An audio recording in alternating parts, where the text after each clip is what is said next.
Hello. Copernicus? Is that you? Let me guess. You've gotten yourself into some kind of jam, swinging by your toes over a tiger cage? Locked in a trunk? That doesn't sound like part of your dream. How'd you manage that? I sincerely doubt that. The fact that I'm hearing your voice now suggests otherwise. Don't mess with him, kid. He's the final gatekeeper. Way too strong. You need to learn the spell first, before you can go up against him. Hey, if I knew it, I'd tell you. Speaking of which, did you find the box, Copernicus? Have you opened it yet? Figure out a way to open that box, Copernicus. Inside, you'll find out who you really are. Lucky for you, I've got my farmer's almanac here. Let's have a look. Hang on. C, cabbage, caraway, carrot, car trunk. First thing you should do is reach around for the latch. Sounds kind of obvious. Okay, next step. See if you can scare up the brake lights. Can you find them? It's a little gizmo with some wires.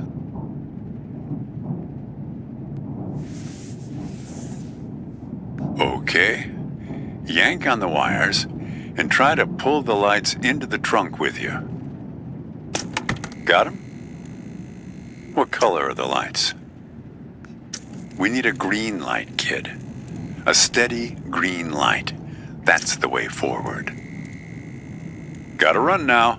Good luck to you, kid.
ما أدري شو بدي تسوي بسيارتي، بس من خبرتي بهذا المكان راح تسح بعدين. إنجليش. آسف، ما أدري هاي مو صدق، بس أنا أشعر به كان من صدق حجة سعر. كل شيء هنا إلها دلالة رمزية. السترن الجير ولا القرن على الدشبول. حاسة حتى لو أحد إيدي من السترن السيارة من كيف تمشي عدل؟ إيه معود على كيفك. أريد أوقف.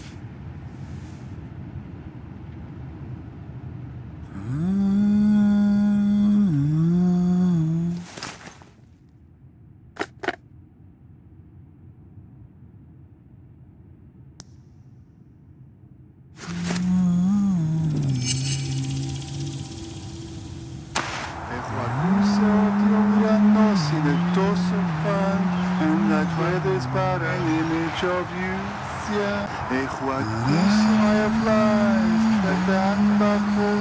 No puedes parar, way back to yeah.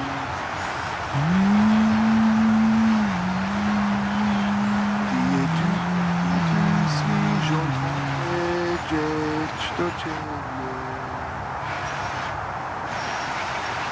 Idę na widzę tu horizont, das totelos tu dromo. Έχω ακούσει ότι ο ουρανός είναι τόσο χαμηλός, δεν μπορείς εκεί που να σταθείς ίσια.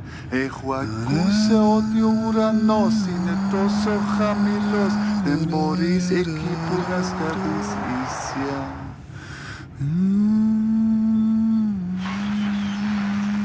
Piacete tutta, j'entends des rêves, tu vraiment là.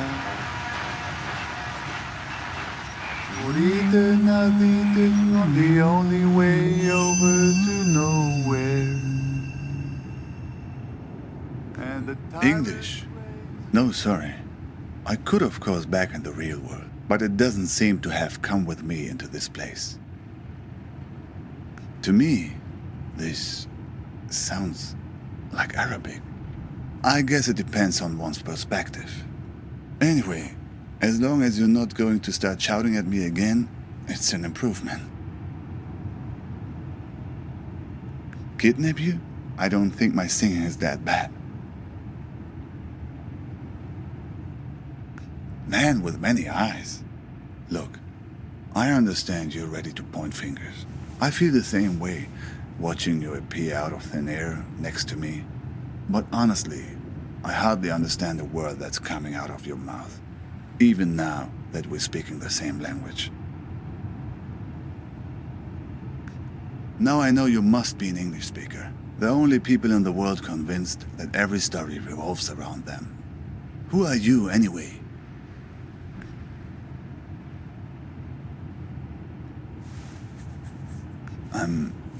I'm not sure, actually. But here, it's funny.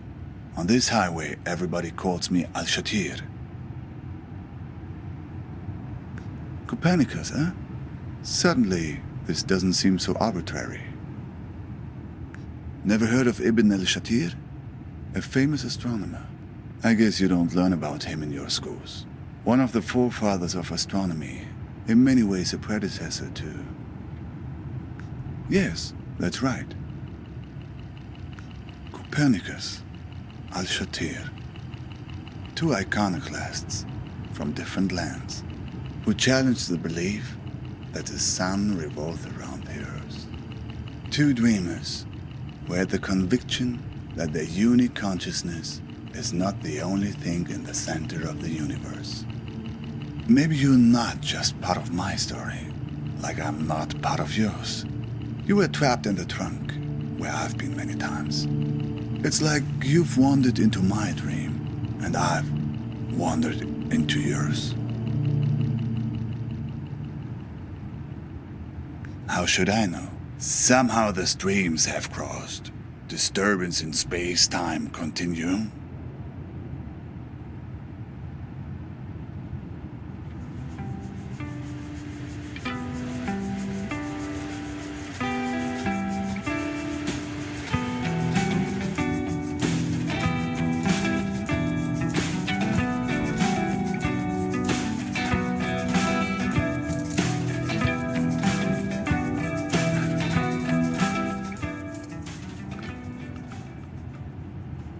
Me? Yes, safety. A place far away from wars. From bombings. From the cockroaches that crawl out as soon as the dust settles. On the news, you hear only about armies and religious madmen, but it's the gangsters that drove me away. They're the ones who did this to me. The El Mahdi army. They called themselves an army anyway. They were looking for my brother-in-law because he worked as a translator for the US military. Neighbors warned us we should move, and so we did, twice. Yes, twice. No sooner had we moved the first time than neighbors started telling us that we should move again, that there were people looking for us. By this point, we already felt a bit like exiles, and once you're in exile, you never stop being one. The hard part will always be leaving our first house. That's the house I grew up in. The backyard where we used to sit and tell stories, where we would pick oranges from our own orange tree. A few years passed and we forgot about the threat. Life had returned to normal, and that's when they came back and picked me up. 2 days later, when I woke up in a Baghdad hospital, I found out that they dumped me off there and told the hospital that I'd hurt myself in a work accident. Yes, after that, I couldn't stay. What is your dream about? A breakup? That's it? Ah, that's more like it. Who has been kidnapped? Who is this person that's been taken away from you? Do you have a photo? Who knows? Maybe I've seen her somewhere along this highway.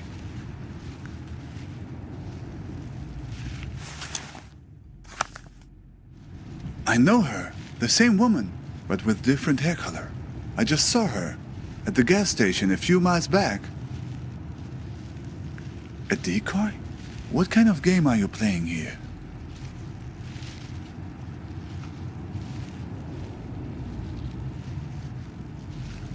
I'd say you're lucky nobody got hurt. You sure? Didn't she also warn you that you're the one pulling the strings here? Well, that's their motto at Dante's. Customer is always right. They say that to all the patrons there. But listen, did she ask you to let her change forms? To assume a different identity? And what did you say? That's right. How do I put this? In this place, it's important to see things for what they really are. Keep them pinned down. The moment you start shifting things around to suit your needs, well, you're like Pandora, opening the box. There was a scene there at the gas station. She was being questioned by two men. She seemed to be explaining herself, pointing at the empty passenger seat in her car. They didn't really seem interested in her, though. They were more interested in the empty car seat. Not exactly. There was a lot of pointing at the passenger seat in her car and shrugging. It seemed they'd lost something. Or someone. The leader, he seemed very unhappy. A guy in an orange vest. A trap? So, they were looking for you? Sounds like getting in my dream. Getting in the trunk. May have saved your neck.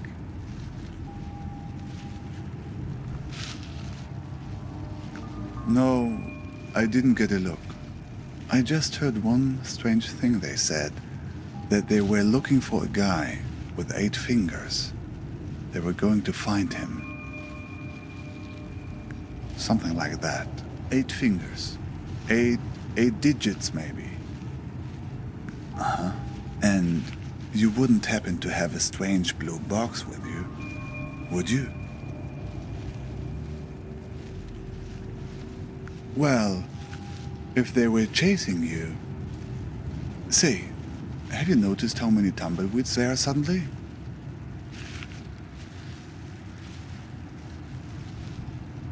I don't know, but the weather also seems to be turning suddenly.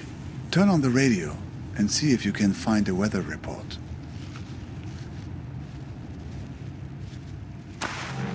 My God! Get that thing off the window! Get it off! Get it off!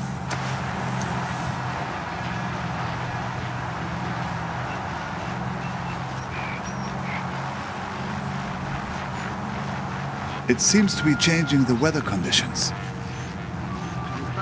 Sunny skies today, and we could hardly ask for better weather. A balmy 72 degrees. Sunny skies today, and we could hardly ask for better weather. A balmy 72 degrees, with mild breezes throughout the day. Although there is only a 10% chance of rain, this good weather... Suddenly, it's sunny. It's not working. They're stuck to the car. We need some other kind of weather to get clear of them.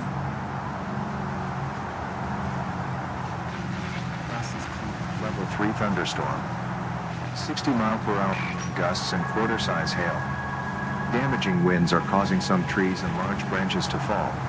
This could injure those outdoors, as well as... It looks like tornado conditions now. Look, the tornado. It's starting to pull the tumbleweeds off the car, but it's not strong enough.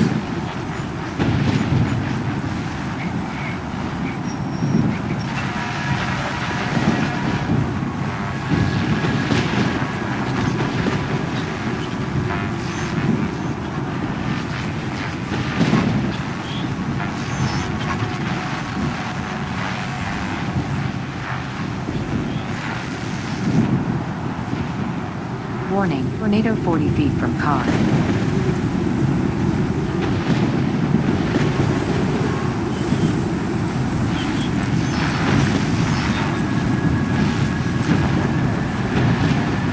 Warning.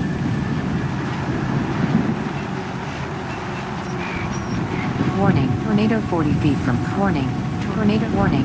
Tornado 40 feet warning. Tornado warning. Tornado 40 feet warning. Tornado 40 feet from warning. Tornado 40 feet from warning. Tornado 40 feet from car.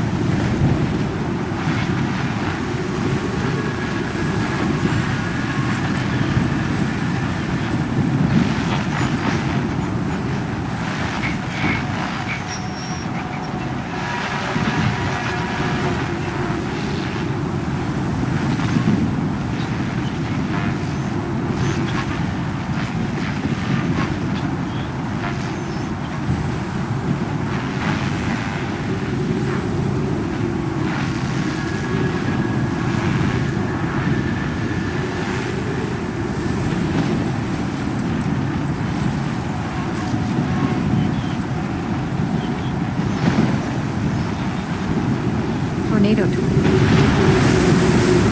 20 feet from car. It worked. Oh, good riddance.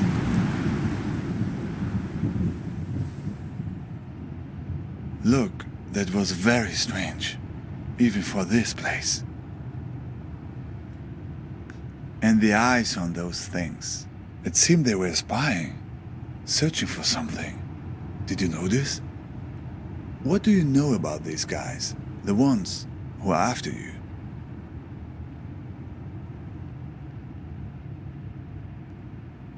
Seems he had a few extra to spare for the tumbleweeds.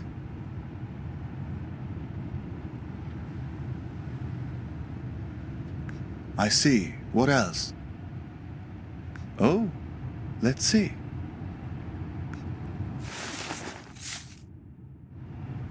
Balkan tours.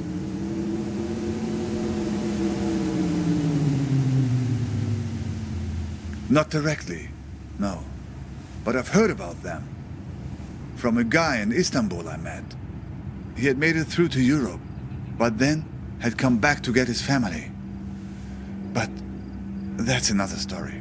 He had come across these Balkan tours on his way back from Serbia. He warned everyone about them who would listen. Apparently, They had a charitable program to help refugees, promising to help them. But no one who accepted their help was ever seen from again. People just disappeared. And it wasn't just people in the refugee community either. Tourists too. They were strange stories. Did she mention anything about these Balkan tours to you? Yes, I guess merely the fact that you ever saw her again suggests otherwise. Still, it seems like a connection.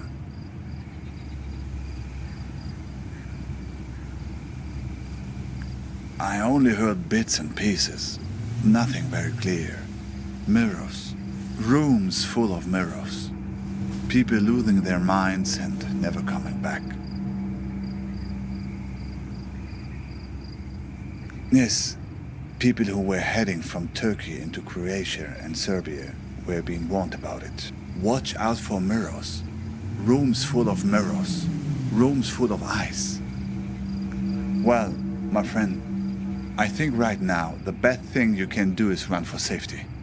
They probably have a good beat on your location, assuming the tumbleweeds were on their payroll. Make no mistake, these guys are dangerous. Well, we've all been in a dream. We've wanted to wake up from, but couldn't, right?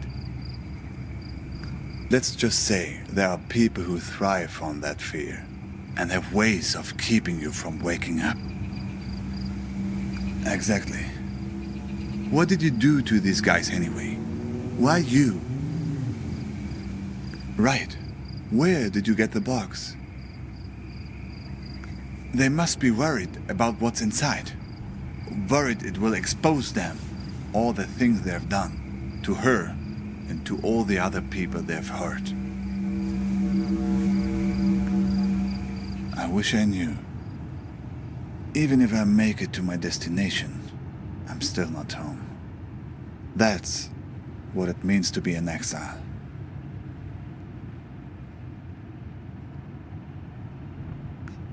My niece, Nadia, used to ask me that question all the time. Where are you going, uncle?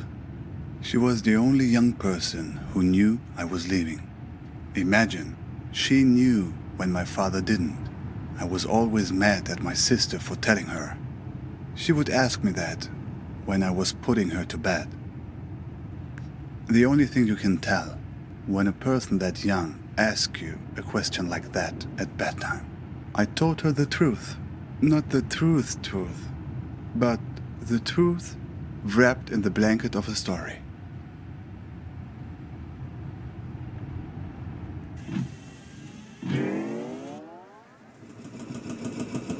There's a place where the river Tigris runs through Baghdad.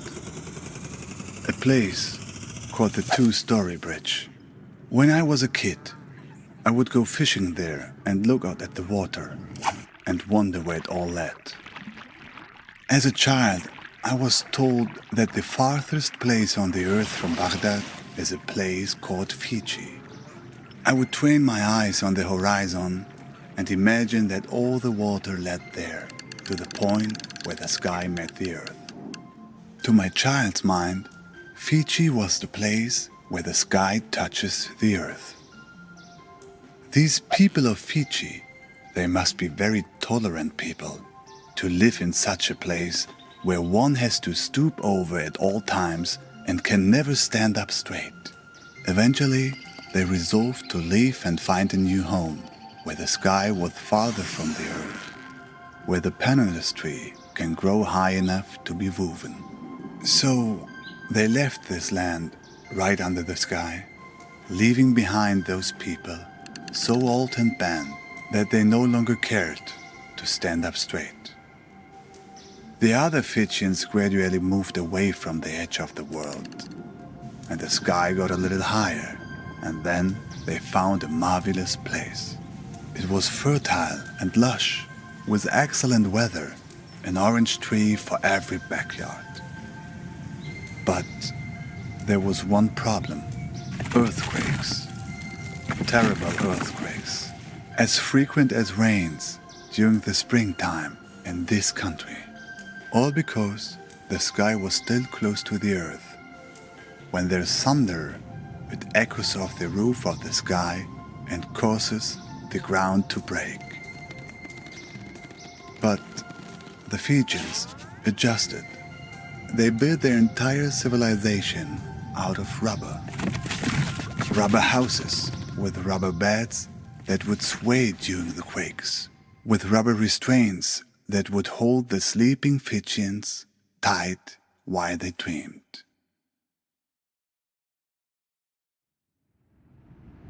But Nadia didn't want a bedtime story about that. She wanted a story about good and evil, the kind of story children like. So I changed it for her to be about a Fijian princess called Nadia, who finds the source of all the earthquakes. So Nadia finds a dragon hiding under the earth. A dragon with a splinter in its toe, whose terrible roaring causes the earth to break. Nadia slays the dragon and saves the people by uttering a magic spell. Gonothi se auton. Gonothi se auton. It's actually Greek. Rolls right off the tongue, no? Okay, that was interesting. Can you say that again? All the mirror eyes closed. Seems like it. And look, that's not the spell's only power. The card. There's a phone number on it now.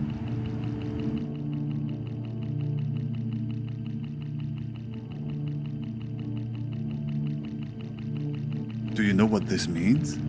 I think you're ready to make a certain phone call.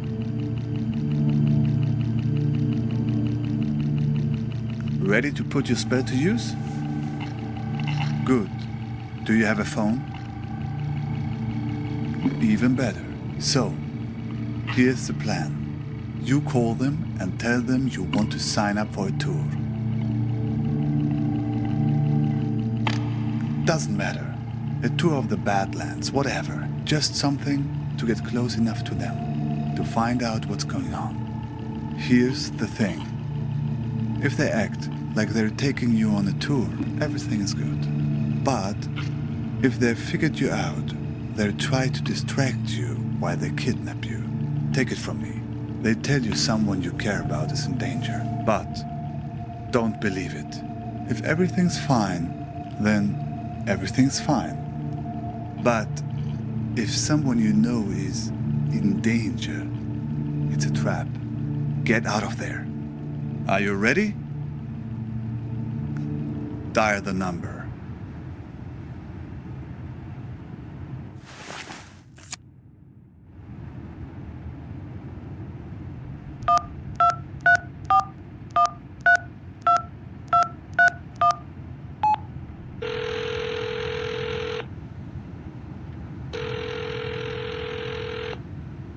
Yeah. Yep, what can I help you with? That's a big park. You near the Argus gas station on Route 90? Alright, I'll pick you up in an hour.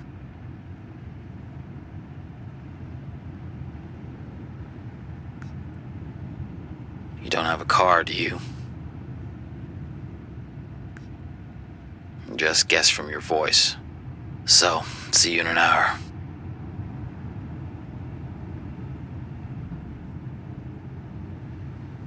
Don't worry about that. I'll be waiting for you once you land.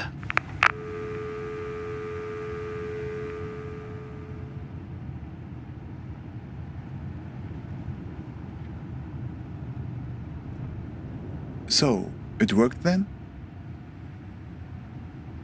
I think you'll be fine. Just keep the spell close at hand. And remember, if they start telling you someone close had been hurt, it's a trap. It's a few minutes before 3:30 in Istanbul. There's another raft waiting. Another try. Thanks. To you too. I think you'll be fine. You have allies all along this road, even in the cars of enemies. I've left something for you.